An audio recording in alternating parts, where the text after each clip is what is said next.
Hey y'all, what's up? It's Shakita. I'm back with another video, and this video is talking about 7 things that women do that make their man feel insecure. Let's get into it.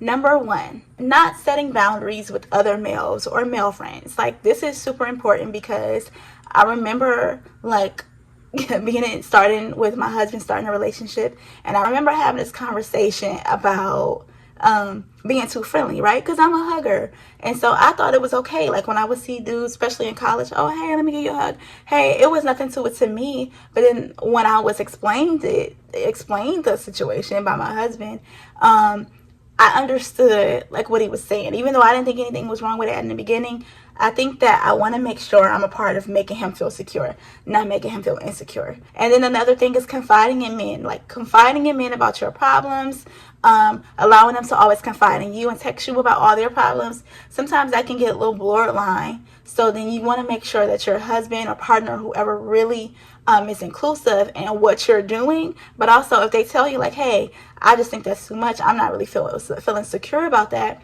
I feel like it's our jobs as partners to help our partner feel secure. So then maybe you want to stop it, okay? So just really setting boundaries with guys is important. Number 2, not asking your man for help can definitely make him feel insecure for more reasons than one. Because when you think about it, like when we talk about like bringing in the groceries, for instance, if you have, and I know me, like I know most women will bring in like 70 bags at a time because we're not making 2 trips, right? But at the same time, if your man is there, if your husband is there, your boyfriend, whoever, and he can help, let him help. Let him open that jar of pasta sauce. Like, let him get something that's really high for you. Let him move the couch a certain way when you want to change the house around. Like, those things are really things that help him feel needed. And so if you do all the things for him, or if you do all the things by yourself, then it seems like it leaves no place for him to be in your life, especially if you're a woman who's very independent already, career-wise, money-wise, you know, you're doing your thing. Like, that's just one more thing, and it's like, dang, putting you above your man. And no, I'm not sexist. I'm completely an equal person, but I just think that at the end of the day, I still recognize that my man needs to feel needed, and that being able to help me with simple things like to carry heavy groceries, it makes all the difference for him, and it also makes all the difference for me. Number 3, name calling. So calling your man weak, calling him out his name, calling him the B word. It's my personal preference to not call my man the N word. Like, I just don't understand why people do that. I know it works with some people's relationships. I'm not judging, but I just don't think that that makes your man feel powerful. I don't think that is very self-esteem building to call your man out his name. So I think what you think of him and how you feel about him matters to him, especially if this man loves you, he's in love with you, if he thinks highly of you, he cares about what you care about him, about how you feel about him. So therefore, you know, you calling him out his name really can just put a dagger in his whole self-esteem and make him feel totally insecure, and we don't want that, okay? Number 4, making him feel like he gotta be strong all the time. Like, that is very hard. And I think that as a mental health clinician, I see men all the time that like are the backbones of their family, are strong, and they have wives and children and girlfriends or whoever, and everybody depends on them.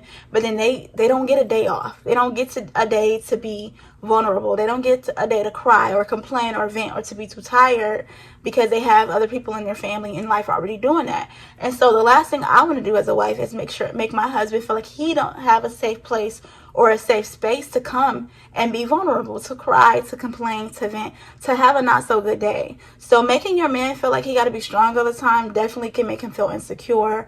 It can definitely lead to depression, suicidal ideation. Like, just be mindful. Be a safe space for him just as well as he's going to be for you. I don't know about y'all, but my husband is great at making me feel secure. And he's great at just being there for me emotionally, mentally, physically. So I want to definitely make sure I reciprocate that at all times.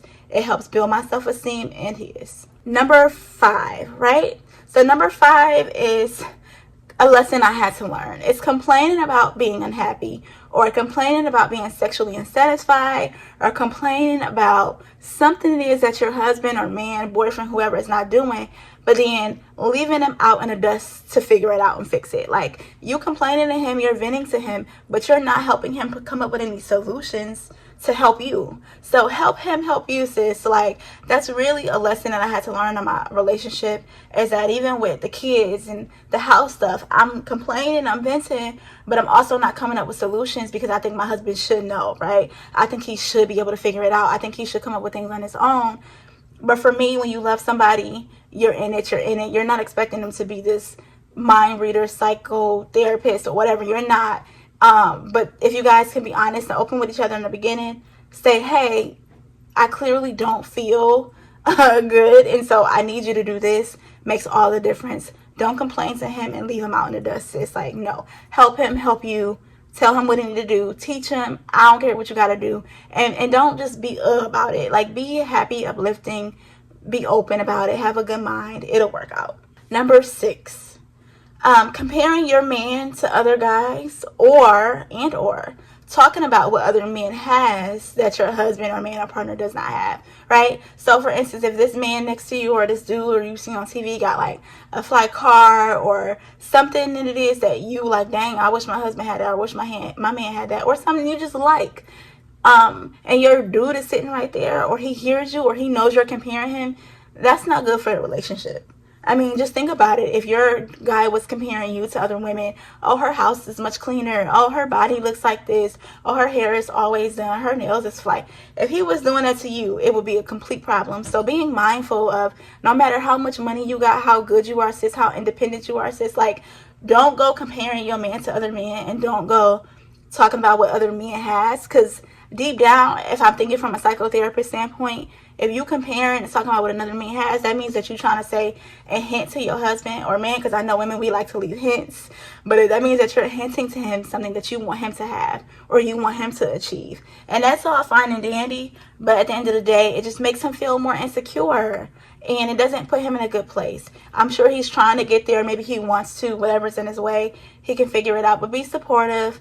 Don't be making him feel less than what he is because of what he don't have, or comparing him to somebody else.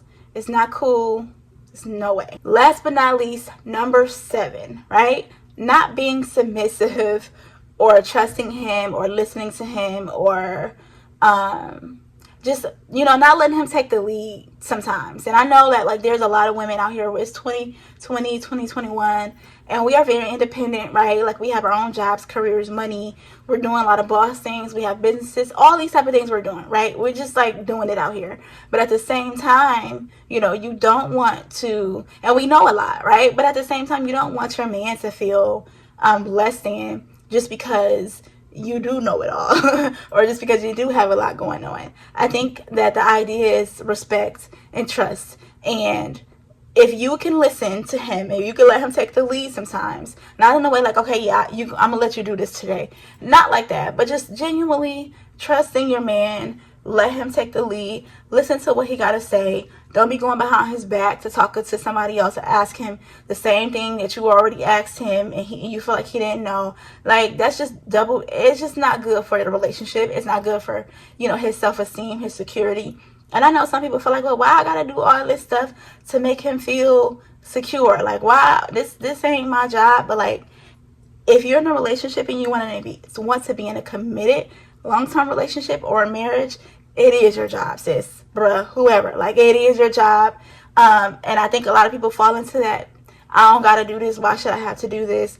But in all honesty, it's very important to take, heed to what your partner has to say. Listening, being submissive at times, and just allowing him to take the wheel. Okay, there's nothing wrong with it. It'll make you feel better, and it'll make him feel better, and it's all good. Thank you so much for watching my video. I really hope you enjoyed it. Don't forget to like, subscribe, share, leave a comment below also if there's something you enjoyed, or if there's something that you want me to talk about in the future or make a video about. Leave it in the comment section. Anyway, peace out. Thank you all, and love always, Chiquita.